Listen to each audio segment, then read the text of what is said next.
আসসালামু আলাইকুম প্রিয় শিক্ষার্থীবৃন্দরা, আশা করি তোমরা সকলেই ভালো আছো। আবার অর্জন কোচিং সেন্টারের পক্ষ থেকে আমি তোমাদের সকলকে জানাই আন্তরিক শুভেচ্ছা ও অভিনন্দন। এর আগে তোমাদের নবম দশম শ্রেণীর হিসাব বিজ্ঞান বইয়ের নবম অধ্যায় রেয়ামিলের পার্ট 1 এবং পার্ট 2 এর ক্লাস আমি নিয়েছি।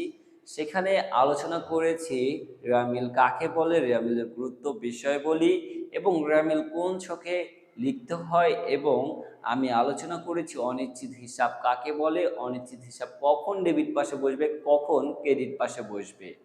এরপরে পার্ট 2 এ আমি আলোচনা করেছি কোন দফাগুলো রেয়ামিলে অন্তর্ভুক্ত হবে না এবং কিছু ভুল আছে যা রেয়ামিলে ধরা পড়ে না, সেগুলো কি, এ সকল বিষয় নিয়ে। আজকে আমি পার্ট 3 এ রেয়ামিলের যে লেনদেনগুলো আছে, যে এন্ট্রিগুলো আছে, সেগুলো কখন ডেবিট পাশে বসাবা, কখন ক্রেডিট পাশে বসাবা, এই বিষয় নিয়ে বিস্তারিত আলোচনা করব। তো এই বিষয় সম্পর্কে জানতে হলে তোমাদের প্রথমেই জানতে হবে আমাদের হিসাব বিজ্ঞানে হিসাব কত প্রকার। তোমরা যদি বোর্ডে খেয়াল করো, দেখো আমি লিখেছি হিসাব হচ্ছে 5 প্রকার। তাহলে হিসাব বিজ্ঞানে হিসাব কত প্রকার ভাইয়া? 5 প্রকার। ঠিক আছে, হিসাবগুলো কি কি ভাইয়া? সম্পদ, ব্যয়, আয়, দায়, মালিকানা সত্ত্ব। এই হলো হিসাব 5 প্রকার। এরপরে তোমাদের জানতে হবে এই হিসাবগুলো কখন ডেবিট হয়, কখন ক্রেডিট হয়। দেখো আমি লিখেছি সম্পদ যদি বৃদ্ধি পায় তখন ডেবিট হয়, সম্পদ যদি হ্রাস পায় তখন কিন্তু সেটা ক্রেডিট হয়। ব্যয় বৃদ্ধি পেলে ডেবিট হয়, ব্যয় হ্রাস পেলে ক্রেডিট হয়। আয় বৃদ্ধি পেলে ক্রেডিট হয়, আয় হ্রাস পেলে ডেবিট হয়। দায় বৃদ্ধি পেলে ক্রেডিট, দায় হ্রাস পেলে ডেবিট। মালিকানা সত্ত্ব যদি বৃদ্ধি পায় ক্রেডিট, মালিকানা সত্ত্ব হ্রাস পেলে ডেবিট। তোমরা এই হিসাবের দিকে যদি একটু খেয়াল করো, দেখো সম্পদ আর ব্যয় এই দুইটা কিন্তু একই রকম, তাহলে মনে করতে পারো এই দুইটা হচ্ছে একই গোষ্ঠী। এই সম্পদ যদি বৃদ্ধি পায় তা ডেবিট হয়, ব্যয়ও বৃদ্ধি পেলে ডেবিট হচ্ছে, সম্পদ হ্রাস পেলে ক্রেডিট হচ্ছে, ব্যয় হ্রাস পেলে ক্রেডিট হচ্ছে। আবার যদি এই তিনটাকে একটু খেয়াল করো, এই তিনটাও একই গোষ্ঠীর, এদের রক্ত এক। এই তিনটা যদি বৃদ্ধি পায় ক্রেডিট হয়, দায় এই যে আয় বৃদ্ধি পেলে ক্রেডিট, দায় বৃদ্ধি পেলে ক্রেডিট, মালিকানা সত্ত্ব বৃদ্ধি পেলেও ক্রেডিট। সেম ভাবে আয় হ্রাস পেলে ডেবিট, দায় হ্রাস পেলে ডেবিট, মালিকানা সত্ত্ব হ্রাস পেলে ডেবিট। ঠিক আছে, তাহলে এইভাবে মনে রাখতে পারো, এই যে এই দুটো যদি এক গোষ্ঠী, তাহলে এটার প্রথম অক্ষর স, এটার প্রথম অক্ষর ব, তাহলে এইটাকে সংক্ষেপে মনে রাখতে পারো, এটা হচ্ছে সব। এই যে সব, যেটা বৃদ্ধি পেলে কি হয়? ডেবিট, যেটা বৃদ্ধি পেলে কি হয়? ডেবিট। তাহলে সব হ্রাস পেলে কি হবে? ক্রেডিট। আবার এই তিনটাকে একসাথে মনে রাখতে পারো, আয়, আয়ের আ, দায়ের দ, মালিকানা সত্ত্বের ম, তাহলে কি হয়? আদম। আদম বৃদ্ধি পেলে কি হয় ভাইয়া? ক্রেডিট। তাহলে আদম হ্রাস পেলে কি হবে? ডেবিট। ঠিক আছে, এইভাবে ডেবিট ক্রেডিট মনে রাখবা। কেন এই হিসাবগুলো এবং কেন এটা ডেবিট ক্রেডিট কখন হবে এটা মনে রাখবা, কারণ তোমার রেয়ামিলের যে লেনদেনগুলো, যে এন্ট্রিগুলো থাকবে, সেগুলো তুমি আগে পড়বা, পড়ার পরে সেগুলো আগে তোমার এই শ্রেণীতে আনতে হবে। কোনটা সম্পদ, কোনটা ব্যয়, কোনটা দায়, কোনটা আয়, কোনটা মালিকানা সত্ত্ব, এই শ্রেণীতে নিতে হবে। এই শ্রেণীতে নেওয়ার পরে এইটা বৃদ্ধি পেলে যা হয় তোমার রেমিলে সেই পাশেই এই এন্ট্রিগুলো বসাতে হবে। সাপোজ ধরো তোমার রেমিলে দেওয়া আছে মূলধন হিসাব। কি দেওয়া আছে ভাইয়া? মূলধন হিসাব। তাহলে তুমি চিন্তা করো তো, মূলধন হিসাব কি সম্পদ? না, এটা তো সম্পদ না। এটা কি ব্যয়? না, এটা ব্যয় না। এটা কি আয়? আয়ও না। এটা কি দায়? না, দায় নাই। যেহেতু মূলধনটা মালিক কর্তৃক আসে, এটা হচ্ছে একটা মালিকানা সত্ত্বর মধ্যে পড়ে। তাহলে মালিকানা সত্ত্ব যদি বৃদ্ধি পায় সেটা কি হয়? দেখো তো, মালিকানা সত্ত্ব বৃদ্ধি পেলে ক্রেডিট। তাহলে তুমি মূলধন হিসাবটাকে অবশ্যই ক্রেডিট পাশে বসাবা, যেহেতু মালিকানা সত্ত্ব বৃদ্ধি পেলে ক্রেডিট হয়। ঠিক আছে, তাহলে তোমার মূলধনটাকে কোন পাশে বসাতে হবে? রেমিলে ক্রেডিট পাশে। সেম ভাবে তুমি চিন্তা করবে, একটা দেওয়া আছে ক্রয়। তাহলে তোমার আগে ক্যাটাগরিতে নিতে হবে, ক্রয়টা আসলে কি? ক্রয়টা কি সম্পদ? না, ক্রয় তো সম্পদ না। ক্রয়টা কি? ক্রয় একটা ব্যয়। ক্রয় করলে কি হয়? ব্যয়। ক্রয় ব্যয়। তাহলে ক্রয় বৃদ্ধি পেলে কি হয়? ডেবিট। তাহলে তোমার ক্রয়টা রেমিলে ডেবিট পাশে বসাতে হবে। এইভাবে তোমার আগে প্রত্যেকটা লেনদেনকে এরকম শ্রেণীতে নিবা, তারপর চিন্তা করবে সেটা বৃদ্ধি পেলে আসলে কি হয়। সেটা বৃদ্ধি পেলে যা হয় সেই পাশে তোমার রেয়ামিলে কিন্তু লিখতে হবে। দেখো, এখানে যদি তোমাকে আমি বলি আয়, ধরো বিক্রয় করা হচ্ছে 50,000 টাকা, তাহলে বিক্রয়কে তুমি ডেবিট পাশে না ক্রেডিট পাশে নেবা? তাহলে তুমি আগে চিন্তা করো বিক্রয়টা একটা কি। বিক্রয় করলে আয় হয়, তাহলে বিক্রয় কিন্তু আয় ক্যাটাগরিতে যায়। তাহলে বিক্রয় যদি আয় হয়, আয় বৃদ্ধি পেলে কিন্তু ক্রেডিট, তাহলে বিক্রয়টাকে তোমার রেয়ামিলে ক্রেডিট পাশে লিখতে হবে। আশা করি তোমরা বুঝতে পারছো লেনদেনগুলোকে কেন আগে শ্রেণীতে নিতে হবে এরপর কেন শ্রেণীগুলো ডেবিট ক্রেডিট জানতে হবে, ঠিক আছে। এরপরে দেখো, এই যে আমরা বললাম যেটা বৃদ্ধি পেলে যা হয় রেয়া মিলে কিন্তু সেই পাশে এন্ট্রিগুলো বসে। তেমনই এই যে সব বৃদ্ধি পেলে যেহেতু ডেবিট হয়, তার জন্য আমরা লিখছি সব সমান সমান ডেবিট, মানে সবের যা পাবা সেটা তুমি ডেবিট পাশে লিখবা। সবের যা পাবা সেটা তুমি কোন পাশে লিখবা? ডেবিট পাশে। সব মানে কি বুঝেছি? সকল সম্পদ। সকল সম্পদ কি হইতে পারে ভাইয়া? সম্পদ যেমন আসবাবপত্র হতে পারে, যন্ত্রপাতি হতে পারে, ভূমি ও দালান কোঠা ইত্যাদি বিষয়, ঠিক আছে। তারপর বলছি সকল প্রাপ্য সমূহ। এই যে প্রাপ্য, প্রাপ্য মানে কি? দেনাদারের আরেক নাম হচ্ছে প্রাপ্য সমূহ। তুমি যখন বাকিতে বিক্রয় করো তখন দেনাদার সৃষ্টি হয় না, দেনাদারের আরেক নাম হচ্ছে প্রাপ্য সমূহ। এই যে সকল প্রাপ্য সমূহ তোমার কোন পাশে বসবে? ডেবিট পাশে। কারণ এই প্রাপ্য হচ্ছে সম্পদ, ব্যয় হচ্ছে ব্যয় একটা, আর সম্পদিত। সকল প্রদত্ত সমূহ, সকল প্রদত্ত সমূহ, যেহেতু প্রদত্ত মানে কি? যেটা তুমি দিয়ে দিয়েছো। প্রদত্ত মানে কি? যেটা তুমি দিয়ে দিয়েছো, যেটা খরচ করে ফেলেছো। এই প্রদত্ত যেহেতু একটা ব্যয়, তার জন্য এইটা তোমার কোন পাশে বসবে ভাইয়া? ডেবিট পাশে। ব্যয় বৃদ্ধি পেলে কি হয়? ডেবিট। এরপরে আছে সকল অগ্রিম খরচ, অগ্রিম ব্যয়। হ্যাঁ, অগ্রিম খরচটা কি দেখো তো? অগ্রিম খরচ কি কোনো ব্যয়? অগ্রিম ব্যয়টা কি কোনো ব্যয় ক্যাটাগরিতে নিবা তুমি? না, অগ্রিম খরচ কিন্তু কোনো ব্যয় ক্যাটাগরিতে নেওয়া যাবে না, ব্যয় হিসাবে নেওয়া যাবে না। অগ্রিম খরচটা তোমার জন্য একটা সম্পদ। কারণ তুমি একটা চিন্তা করো, তুমি ধরো কোনো বাসা ভাড়া দাও, সেই বাসায় তুমি আহ, যারা ভাড়া থাকবে তাদের কাছ থেকে 2 মাসের ভাড়া নিয়ে অ্যাডভান্স রেখে দিলাম, কিন্তু তারা এই বাসায় থাকতেছে না, কিন্তু তারা এই বাসা যদি না আসে, তোমার এই অ্যাডভান্সটা কিন্তু তাদেরকে ব্যাক করে দিতে হবে, ঠিক আছে। যখন তুমি এই যে সার্ভিসটা না দিয়ে 2 মাসের অগ্রিম ভাড়া রাখলা, এই টাকাটা কিন্তু তোমার নিজের না, এই টাকা কিন্তু যারা ভাড়া আসবে তাদের কাছে তুমি দায়বদ্ধ এই টাকাটা হেফাজতে রাখার জন্য, ঠিক আছে।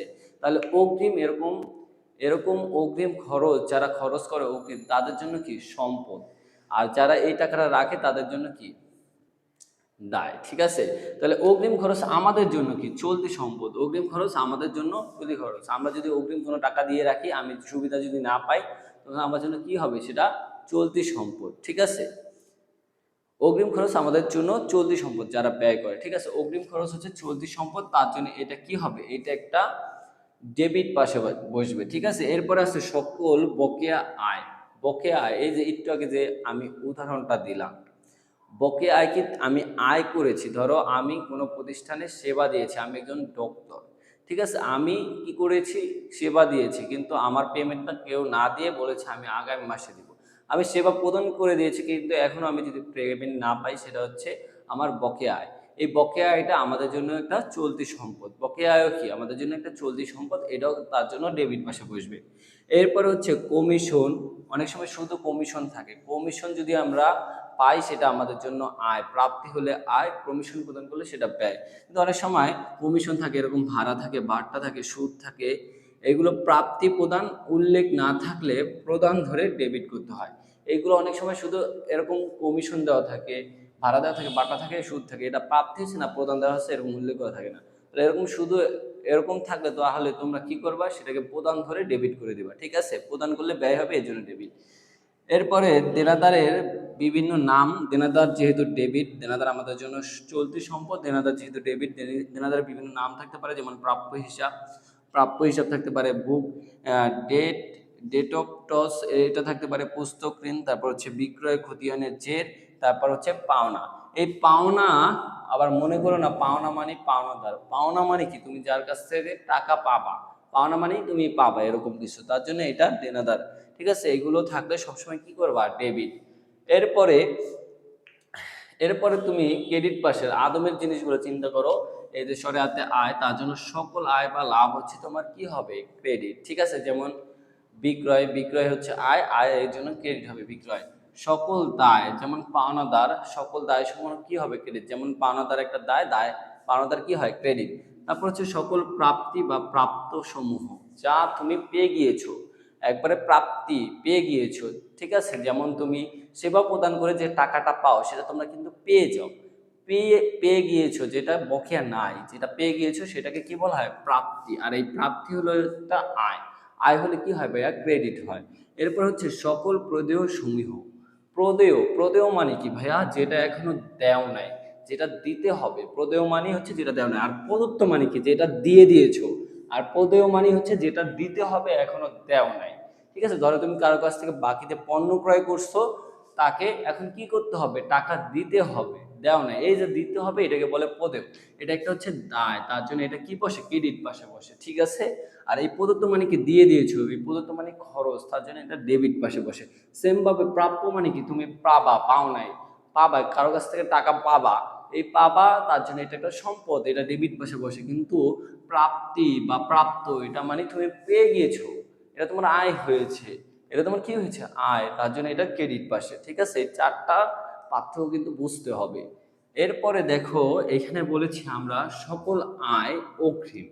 সকল আয় অগ্রিম কি ভাইয়া, ওই যে আমি বলেছিলাম তুমি বাড়ি ভাড়া দাও, কেউ যদি তোমাকে 2 মাসের অ্যাডভান্স দেয়, তখন কিন্তু তুমি তাকে সেবা না দিয়ে টাকা রাখছো, এই টাকাটা রাখা কিন্তু তোমার জন্য একটা দায়। তাহলে অগ্রিম আয় কি তোমার জন্য একটা দায়, তার জন্য এটা ক্রেডিট পাশে বসবে। আর এরকম বকেয়া আয়, বকেয়া আয় তোমার জন্য কি ছিল বলতো, সরি, অগ্রিম খরচ, অগ্রিম খরচ তোমার জন্য সম্পদ ছিল, তার জন্য এটা ডেবিট হয়েছে। আর আহ, অগ্রিম আয় তোমার জন্য কি একটা দায়, তার জন্য এটা ক্রেডিট। এরপর আছে সকল ব্যয় বকেয়া। ব্যয় যদি বকেয়া থাকে, ধরো তোমার খরচ, এই মাসে ভাড়া দিতে হবে, এই মাসে ভাড়া দিতে হবে 20,000 টাকা, কিন্তু তুমি এই মাসে ভাড়া দিতে আসছো না, এই মাসে ভাড়া না দিয়ে তুমি চিন্তা করতেছো আগামী মাসে, যখন আগামী মাসে তুমি ভাড়া দিতে যাবা, তখন তোমার কিন্তু এই মাসে ভাড়া সহ নিবে। ঠিক আছে, অথবা তুমি চিন্তা করো তুমি গত মাসে ভাড়া দেও না, এই মাসে ভাড়া দিতে গেছে, তোমার 40,000 টাকা যাবে, কিন্তু বলবে আপনি বকেয়া ভাড়া দেন। এই যে বকেয়া যে ভাড়া দেওয়া না, ওইটা কি তোমার জন্য দায়বদ্ধ। বকেয়া ভাড়া, বকেয়া ব্যয়, এই যে ব্যয় যদি বকেয়া হয় সেটা কিন্তু একটা দায়, তার জন্য এটা কি হবে, ক্রেডিট। তারপর পাওনাদারের অন্য অন্য নাম থাকতে পারে, যেমন দেনা, কি থাকতে পারে, দেনা।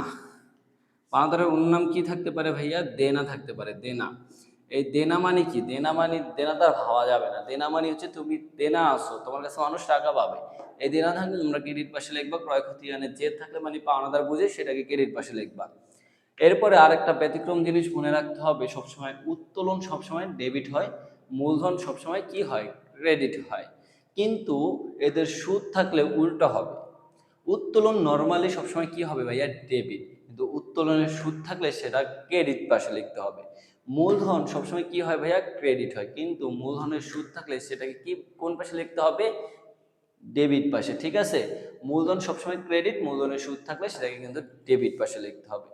এগুলো মনে রাখবা, এই দুটো সবসময় ডেবিট, কিন্তু এদের সুদ থাকলে সবসময় কি হবে, উল্টো হবে। ঠিক আছে, এরপর হচ্ছে জীবন বীমা, প্রিমিয়াম, আয়কর, এগুলো থাকলে কি হবে, ডেবিট। জীবন বীমা, প্রিমিয়াম, আয়কর মূলত ওই উত্তোলন ক্যাটাগরি। ঠিক আছে, এই জীবন বীমা, প্রিমিয়াম, আয়কর এগুলো কি হয়, ডেবিট, যেহেতু উত্তোলন ডেবিট হয়, এগুলো কি হবে, ডেবিট। এরপরে দেখো আমি এখানে কি লিখেছি, পাওনাদারের বাট্টা সঞ্চিতি ও প্রদেয় বিলের ভাট্টা সঞ্চিতি বাদে সকল সঞ্চিতি ক্রেডিট।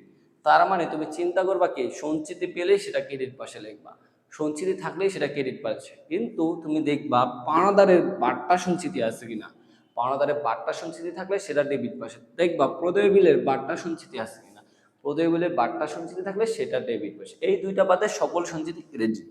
সেম নগদ তহবিল ও ব্যাংক তহবিল বাদে সকল তহবিল ক্রেডিট দিকে বসবে।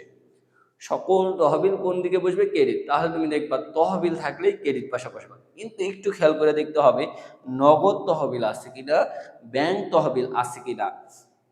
যদি এইগুলো থাকে তাহলে কোন পাশে বসবে, ডেবিট। এই দুইটা বাদে সকল তহবিল কোন পাশে বসবে, ক্রেডিট পাশে। তো আশা করি এইখানে যে বিষয়গুলো আমি বোঝাতে চেয়েছি তোমরা সেটা বুঝতে পেরেছো। এখন তোমরা ওই লেনদেনগুলো পড়ে বুঝতে পারবা আসলে কোনটা ডেবিট পাশে বসাতে হবে, কোনটা ক্রেডিট পাশে।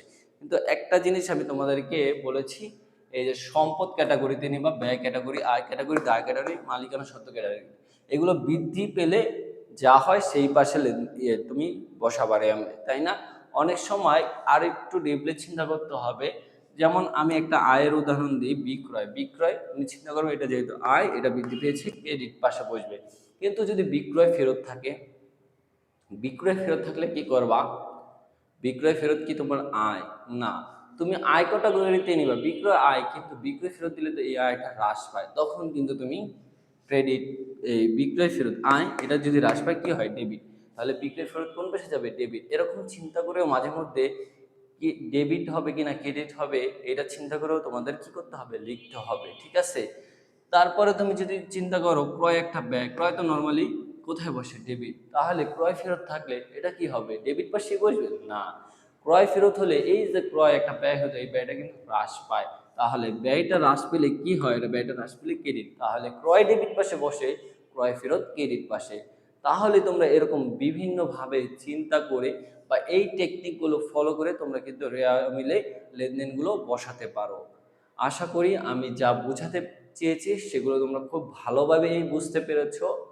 তো আমার আজকের ক্লাস এই পর্যন্তই শেষ। সবাই আমাদের এই চ্যানেলে লাইক, ফলো, এই ভিডিওগুলো শেয়ার এবং আমাদের এই ভিডিওর কমেন্ট বক্সে কমেন্ট করবা। তোমরা যদি কোনো কিছু বুঝতে না পারো সেটাও কমেন্ট করে লিখবা। এবং আমাদের যে ইউটিউব চ্যানেল আছে সেখানে তোমরা কি করে রাখবা? সাবস্ক্রাইব করে রাখবা, যাতে আমাদের আরও ভিডিও তোমরা পাও। সবাই ভালো থাকবে, সুস্থ থাকবে। আসসালামু আলাইকুম।